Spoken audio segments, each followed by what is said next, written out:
বাংলাদেশের সামরিক বাহিনী, ছাত্র জনতা আমরা একত্রে আছি। আমরা রাওয়ার 5,000 সদস্য, এই 5,000 সদস্যের মধ্যে অর্ধেকই নবীন, 2,500 আমরা যুদ্ধের মাঠে যেতে পারি। আর এর সাথে যদি 30 লাখ ছাত্র জনতা যোগ হয় তাহলে ভারত তো দূরের কথা, আমেরিকাও আমাদের সাথে টিকবে না ইনশাআল্লাহ। আমি মেজর শরীফ, আমি বলে দিচ্ছি ভারতকে যে ট্রেনিং আমরা নিয়েছি, যে যুদ্ধ আমরা করেছি, আমরা শুধু 2 লক্ষ সৈনিক না, আমাদের সাথে 18 কোটি জনগণ আছে। আমাদের ট্রেনিং, আমাদের দক্ষতা ভারতের চেয়ে অনেক বেশি। আমরা যদি একবার সাহস করে আমার দেশকে যুদ্ধ করবে, আমরা বলে দিচ্ছি 4 দিনের মধ্যে আমরা কলকাতা দখল করে নেব। আমরা দখল করে নেব, আসাম দখল করে নেব। দর্শক তোমরা যদি এরকম দাবি করতে পারো তাহলে আমরাও দাবি করবো আমাদের নবাব সিরাজউদ্দৌলার বাংলা বিহার উড়িষ্যা ফেরত দেওয়া বলেছে, আমাদের জন্য ফেরত দিতে হবে। আমরা ওইটার জন্য দাবি করছি। But I am just saying that अपनी जमीन को बचाने के लिए, अपने कल्चर, अपने धर्म को बचाने के लिए आपको शस्त्र उठाने पड़ेंगे। ये आपकी मजबूरी है। मुझे ऐसा लगता है कि अब वक्त आ गया है कि होम मिनिस्ट्री बीएसएफ को बोले कि थोड़ा सा ना टेम्परेचर बढ़ा दो। अभी इंडियन आर्मी को बीच में डालने की जरूरत नहीं है, क्योंकि अगर इंडियन आर्मी फिर दोस्तों फिर वो मामला फिर हाथ से निकल जाएगा। जिस दिन इंडियन आर्मी बीच में पड़ गई फिर then they will go inside Bangladesh and they will. নমস্কার, আপনাদের সবাইকে স্বাগত। আগামী সোমবার ভারতের তরফ থেকে ডেলিগেশন যাচ্ছে বাংলাদেশে। বাংলাদেশের পরিস্থিতি নিয়ে নতুন করে কিছু বলার নেই, তবে ভারত শেষবার বোঝানোর জন্য যাচ্ছে। এরপর অ্যাকশন হবে, যা বাংলাদেশ সহ্য করতে পারবে না। এই বিষয়ে ভারতীয় মেজর গৌরবাড়িয়া কি বলেছেন শুনুন। दोस्तों आज बात करते हैं बांग्लादेश की। TB2 बायरक्तर, क्या है TB2 बायरक्तर? ये ड्रोन्स हैं, मैन्युफैक्चर्ड इन टर्की हैं। ये 12 ड्रोन बांग्लादेश ने ऑर्डर करे थे, 6 ऑपरेशनलाइज हो चुके हैं और बाकी आ रहे हैं। अब मैटर ये है कि बांग्लादेश ने ये इंडियन बॉर्डर पे डिप्लॉय क्यों करे ड्रोन्स। ये ज्यादातर ड्रोन्स जो हैं they are use for surveillance and reconnaissance, but can also take on light missions if modified. अगर आप इनको मॉडिफाई कर देंगे तो ये लाइट मिशंस कर सकते हैं। बांग्लादेश ने यह बोला है कि हमारी सुरक्षा के लिए यह बहुत जरूरी है। मुझे लगता है कि शायद बांग्लादेश को कुछ ऐसा पता है जो आपको हमें नहीं पता। मुझे ऐसा लगता है कि शायद बांग्लादेश को एक्चुअली खतरा महसूस, क्योंकि देखिए जब आर्मी की मूवमेंट होती है, मैं इंडियन आर्मी की बात कर रहा हूं यहां पे, राइट। जब आर्मी की मूवमेंट होती है तो सबसे पहले जो सरहद पार चूहे होते हैं उनके बीच में हलचल होती है। ऐसा भारत ने क्या कुछ करा है? ये सवाल है मेरा। मुझे नहीं पता अगर भारत ने कुछ करा है कि नहीं करा, लेकिन क्या भारत ने कुछ ऐसा करा है कि जिससे बांग्लादेश जिटरी हो गया है? कुछ लोग बात कर रहे हैं सोशल मीडिया पे बांग्लादेश आर्मी की कुछ movement, they are talking about some movement of the Bangladeshi army. Deployment की कोई बात नहीं कर रहा, ना कोई फॉरवर्ड डिप्लॉयमेंट की बात कर रहा है, ना कोई कह रहा है कि जी आ जाओ आ जाओ आ जाओ, the balloon is going up. ऐसी कोई बात नहीं है। लेकिन बांग्लादेशी सोशल मीडिया पे अब यह डिस्कशन है कि इंडियन आर्मी ने अपना पोस्चर जो है along the international border which is more than 4,000 kilometres with Bangladesh, थोड़ा सा उसने शिफ्ट करा है। और यार इंडियन आर्मी इतनी बड़ी है, इट्स सो मैसिव दैट अगर eastern command which is based out of Fort William in Calcutta, अगर ईस्टर्न कमांड हल्का सा ऐसा हिलता है ना, तो आई कैन इमेजिन कि बांग्लादेश में लोगों का गला सूख रहा होगा if they have seen such a movement. मैं फिर आपसे कह रहा हूं, I don't want to tell you something that is not happening, so I am not aware if the Eastern Command is doing something like this. I am not aware. लेकिन ये क्या करना चाहते हैं ये ड्रोन्स डिप्लॉय करके? Is Bangladesh trying to pass a message or is Bangladesh trying to take retaliatory action against some perceived aggression? क्योंकि ये अचानक ये लोग बोलना शुरू हो गए ना, हम इंडियन एग्रेशन के सामने ऐसा है, हम इंडियन एग्रेशन के सामने क्या एग्रेशन हुआ है? अगर इंडियन आर्मी एग्रेसिव हो जाती अभी तक, अगर इंडियन आर्मी एग्रेसिव हो जाती तो इस वक्त मैं बाय गॉड आपको बता रहा हूं, मोहम्मद यूनुस जो है वॉशिंगटन डीसी में होता दुबका सा किसी बेसमेंट के अंदर चूहे की तरह। कौन एग्रेसिव हुआ मुझे तो समझ में नहीं आ रही इनकी बात। अच्छा, यहां पे आसाम में एक और चीज होती है। असम में बांग्लादेश बॉर्डर गार्ड जो हैं एक नदी पार करते हैं और भारत की साइड में एक टेंपल बन रहा था, हिंदुओं का मंदिर बन रहा था, उसके कंस्ट्रक्शन को रोकने की ये लोग कोशिश करते हैं। कुछ लोग बना रहे होंगे टेंपल, तो फिर बीएसएफ जाती है और बीएसएफ बांग्लादेश बॉर्डर गार्ड्स के साथ कुछ बातचीत करती है और मामले को सॉर्ट आउट करती है। मैं एक चीज यहां पे साफ बताना चाह रहा हूं, देखिए बीएसएफ, मैं बीएसएफ को जानता हूं कुछ हद तक, आई अंडरस्टैंड, और मुझे यह भी पता है कि BSF tries to manage issues कि आउट ऑफ हैंड ना चले जाए मामला, क्योंकि बॉर्डर पे मामला आउट ऑफ हैंड जा सकता है। पर मुझे लगता है कि इस वक्त बांग्लादेश बॉर्डर गार्ड्स को, ये जितनी भी कैटल स्मगलिंग होती है, जितनी भी ह्यूमन स्मगलिंग होती है, जितने भी भारत में अवैध रूप से लोग आते हैं, इलीगल इमिग्रेंट्स आते हैं, कैटल की स्मगलिंग, ये सारा all is done with the blessings of the Bangladesh border guards. Bangladesh border guards is a highly corrupt organisation, और सारे जो स्मगलर्स के नेट हैं यहां पे बांग्लादेशी साइड में, जितने भी स्मगलर्स हैं, राइट, वो सारे के सारे they are managed by the Bangladesh border guards, और Bangladesh border guards manages all these things कि इसको इतने पैसे इससे ले लो, इससे ले लो, अच्छा तुम यहां से निकलो, ये सारा का सारा बॉर्डर पे एक माफिया है बांग्लादेश बॉर्डर गार्ड्स। अब मैं एक बात कहना चाहता हूं आपसे, अगर बांग्लादेश बॉर्डर गार्ड्स ये कर रहा है, जो कि मैं मानता हूं कर रहा है, और आके मंदिर की स्थापना भारत की धरती में रोकने की कोशिश करता है वो, तो क्या इस चीज का जवाब गोली से देना चाहिए कि नहीं देना चाहिए? मैं आपसे पूछना चाहता हूं, और अगर आपको लगता है कि इसका जवाब गोली है तो आप कमेंट्स में लिखिए। I am not here to promote violence, right, that is not my aim, but I am just saying that अपनी जमीन को बचाने के लिए, अपने कल्चर, अपने धर्म को बचाने के लिए आपको शस्त्र उठाने पड़ेंगे, ये आपकी मजबूरी है। आज इन्होंने बॉर्डर पे बोला है कि तुम मंदिर, जबकि वो एरिया हमारा तो इंटरनेशनल बॉर्डर है, हमारा ऐसा लाइन ऑफ कंट्रोल थोड़ना है, लाइन ऑफ एक्चुअल कंट्रोल थोड़ना है, और अगर है भी तो क्या, अगर है भी तो क्या, लेकिन ये तो प्रॉपर इंटरनेशनल बॉर्डर है, जिसमें बांग्लादेश ने भी हां बोली है, भारत ने भी हां बोली है। फिर भारत के अंदर आके ये सारा का सारा ड्रामा करना, क्योंकि वहां पे जो बॉर्डर है, इट सीम्स, जितना मैंने रिसर्च करा है, कि वो एक्चुअली रिवर है, वहां पे फेंस नहीं लग सकता क्योंकि पानी है वहां पे, तो स्पीड बोट से आए अंदर, एक मोटर बोट टाइप की नाव से ये लोग अंदर आए, और यहां पे इन्होंने रोकने की कोशिश करी है। दोस्तों ये तो नहीं हो सकता यार, और मुझे लगता है कि home ministry should pass orders to the BSF to raise the temperature along the international border with Bangladesh. मुझे ऐसा लगता है कि अब वक्त आ गया है कि होम मिनिस्ट्री बीएसएफ को बोले कि थोड़ा सा ना टेम्परेचर बढ़ा दो। अभी इंडियन आर्मी को बीच में डालने की जरूरत नहीं है, क्योंकि अगर इंडियन आर्मी, फिर दोस्तों फिर वो मामला फिर हाथ से निकल जाएगा जिस दिन इंडियन आर्मी बीच में पड़ गई, फिर then they will go inside Bangladesh and they will, उधर नहीं ले जाना मामला। लेकिन हां, बीएसएफ को यह बोलना है कि एक्टिव एंगेजमेंट आप शुरू कर दीजिए, active engagement. BSF troops are highly trained, they are motivated, mature troops, उनको पता है क्या करना है, आदेश की बात है। होम मिनिस्ट्री से ऑर्डर आता है कैटल स्मगलर, देखिए छोटी छोटी बातें मैं आपको बताता हूं। यहां पे कैटल स्मगलर को पहले एक जमाने में ऑर्डर थे, अब तो मुझे नहीं पता लेटेस्ट ऑर्डर्स क्या है, कि अगर कैटल स्मगलर भी हैं तो उन पे फायर नहीं करना, उनको पहले वार्न करना है, ये करना है, वो करना है। बहुत सारी पॉलिटिक्स इसमें घुस गई थी।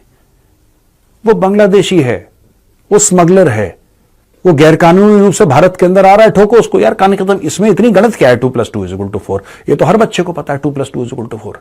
सामने से अगर स्मगलर आ रहा है, वो कैटल स्मगलिंग कर रहा है, ह्यूमन स्मगलिंग कर रहा है, ठोको।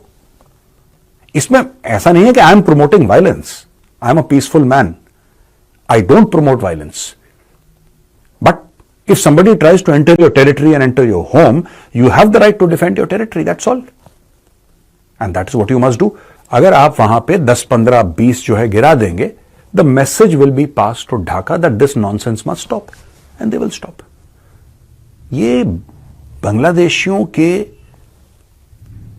अंदर एक नीडलेस अग्रेशन, उन्होंने फालतू का जो अग्रेशन ऑफ द वीक होता है ना, आपने देखा होगा 1.5 पसली का आदमी बहुत जोर से जंप मारता है, पहलवान इतनी बकवास नहीं करता। 1.5 पसली का आदमी जो 250 ग्राम का होगा, बहुत जोर से ये ऐसा कर दूंगा, ये कर दूंगा। ये बांग्लादेशियों का एक नेशनल कैरेक्टरिस्टिक है, और मुझे लगता है कि वी मस्ट पनिश बांग्लादेश। अब समय आ गया है बांग्लादेश को पनिश करने का। कुछ नहीं, कॉलर पकड़ के 4-5 थप्पड़, सब ठीक हो जाएगा। मुझे लगता है कि time has come to punish Bangladesh. सिर्फ ऐसा नहीं कि आईपीएल में नहीं हुआ, ट्रेड नहीं, time has come to militarily punish Bangladesh. Military से मेरा मतलब सिर्फ इंडियन आर्मी नहीं है, there are other arms of the state and it can be done आराम से। दे शुड नो बॉर्डर पे कि अगर कोई आएगा तो फिर यहां से 7.62 जाएगा। तो दोस्तों, यहां पे जो मिस्टर विक्रम मिस्री हैं, mister Vikram Misri was earlier in the national security council, Doval साहब के टीम के हिस्से थे, वो बन गए हैं भारत के फॉरेन सेक्रेटरी कुछ महीने पहले। वो जा रहे हैं 9 तारीख को ढाका। साहब ऐसा है,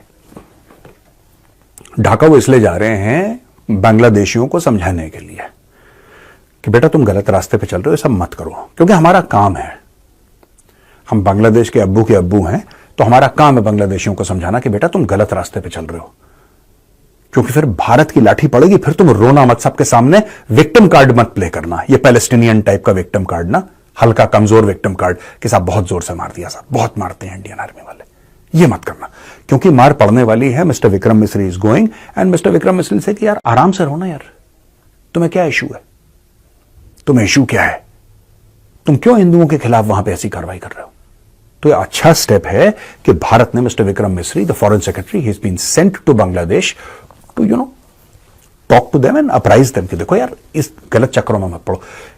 देखो पहले प्यार फिर मार, 2 चीजें हैं ना।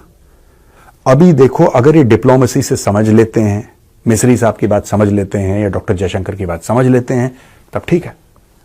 और हम चाहते हैं कि ये वो डिप्लोमेसी वाली बात समझ जाए बांग्लादेश, क्योंकि जब फिर अजीत डोभाल साहब बोलेंगे फिर आपको अच्छा नहीं, उनकी बातचीत आपको अच्छी नहीं लगेगी, फिर आप बोलेंगे साहब ये क्या कर दिया हमारे साथ, लुटपुट गए हैं जी।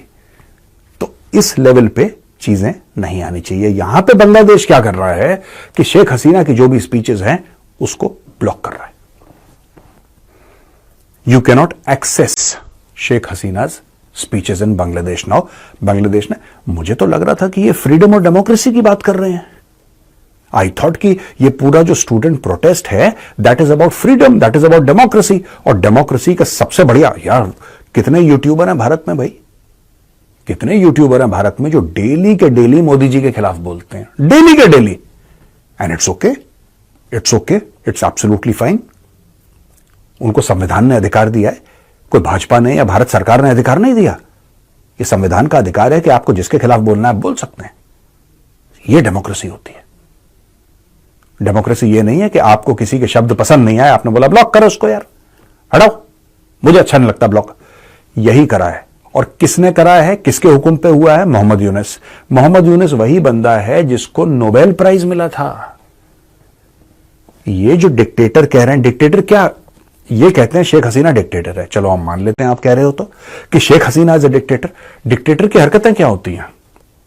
डिक्टेटर की हरकतें ये होती हैं कि भाई तुम मेरे खिलाफ बोलोगे मैं तुम्हें जेल में डाल दूंगा, तुम मेरे खिलाफ बोलोगे मैं सेंसर कर दूंगा, मैं मार पिटाई करूंगा, जो मुझे पसंद नहीं आएगा, एक छत्र राज मेरा है।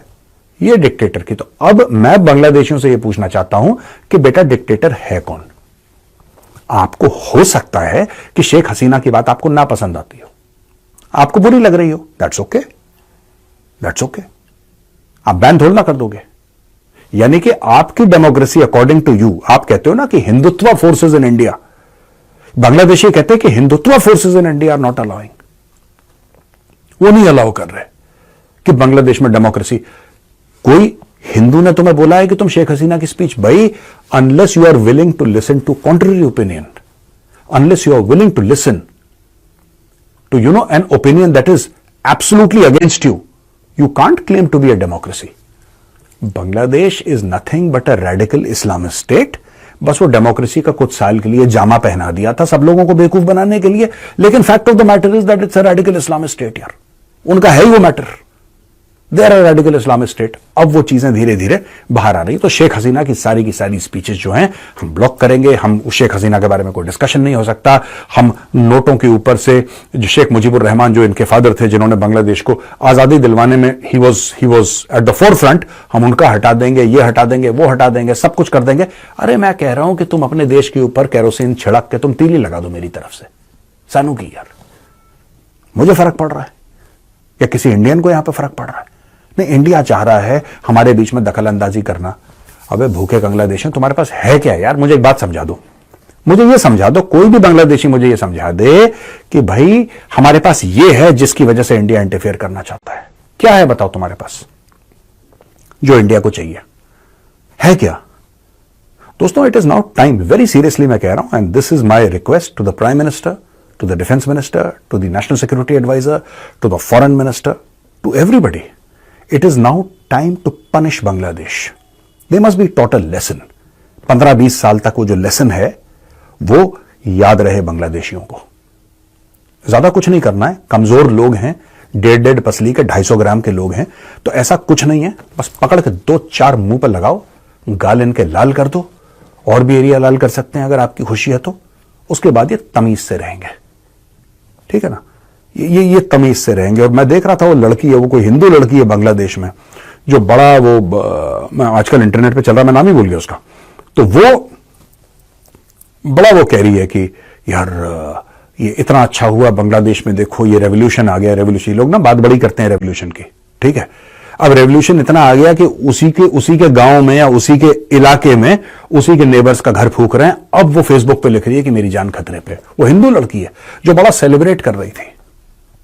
देखो बात यह है ना कि आप समझो, बांग्लादेश की सेक्युलरिज्म फ्रॉड है, फ्रॉड है, वो ढकोसला है, वो 420 है। बांग्लादेश में कोई सेक्युलरिज्म नहीं है, it's a radical Islamist state. ये बात सच है। और जिसके मन में ये बात आई कि आप कोई रेवोल्यूशन कर रहे हो, भाई कोई रेवोल्यूशन नहीं कर रहा है। अमेरिका ने दाएं बाएं करा, बांग्लादेश कलैप्स हो गया। That is the whole thing यार। और ये बात शेख हसीना की गद्दी जाने से 1-2 महीना पहले वो कर चुकी है कि गोरा आदमी आया था, उसने मुझे बोला था। हम डिस्कस कर चुके हैं कई बार दोस्तों। और दोस्तों आखिरी में कलकत्ता और अगरतला का जो मिशन है बांग्लादेश का, जो होते हैं ना कॉन्सुलेट्स, वो उन्होंने विड्रॉ कर लिए, बोला कि हाइटन टेंशंस। अच्छा ये ना मुझे एक बात समझ में नहीं आती, ये एक जो 250 ग्राम का 1.5 पसली का आदमी जब धमकी देता है ना, तो पहलवान को यह समझ में नहीं आता कि वो हंसे कैसे रिएक्ट करे। इन्होंने अपने, मैंने बोला ना थोड़ा सा कुछ हुआ, इनका गला सूख गया। अरे अरे अरे क्या हो गया, क्या हो गया, बुलाओ वापस बुलाओ, भागो ऐसे यार, भागो। वैसे भी, और मैं आपको इंडियंस को सबसे पहले मैं बोलूंगा, stop this thing. Those who want to visit Bangladesh, please stop visiting Bangladesh. And जो बांग्लादेशी आ रहे हैं वीजा लेके भी, ठीक है, जो इलीगली आ रहे हैं उनको तो मार मार के सुअर बना के भगाएंगे यहां से। जो लीगली भी आ रहे हैं वीजा के लिए, मैं खुद अपनी सरकार से भी रिक्वेस्ट करूंगा कि इनको वीजा देना बंद करो। आप लोगों से भैया प्लीज पेरस, प्लीज पेरस यार, प्लीज पेरस। We can not take care of so many Bangladeshis. You wanted your own country, stay in your own bloody country यार, स्टे इनसाइड योर कंट्री। तुम्हें एक मुल्क चाहिए था, पाकिस्तान से टूट के ईस्ट पाकिस्तान जो है वो बांग्लादेश बन गया। अब रहो अपने देश में, इंडिया क्यों आ रहे हो इन्फिल्ट्रेट करके यार? यहां पे क्या चाहिए तुम्हें? मैं नोएडा में गंद मचा रखी है बांग्लादेशियों ने, इनको पकड़ पकड़ के निकाला जाए एक एक को। बस मुझे इतना ही कहना है दोस्तों। जय हिंद, जय जवान, जय किसान।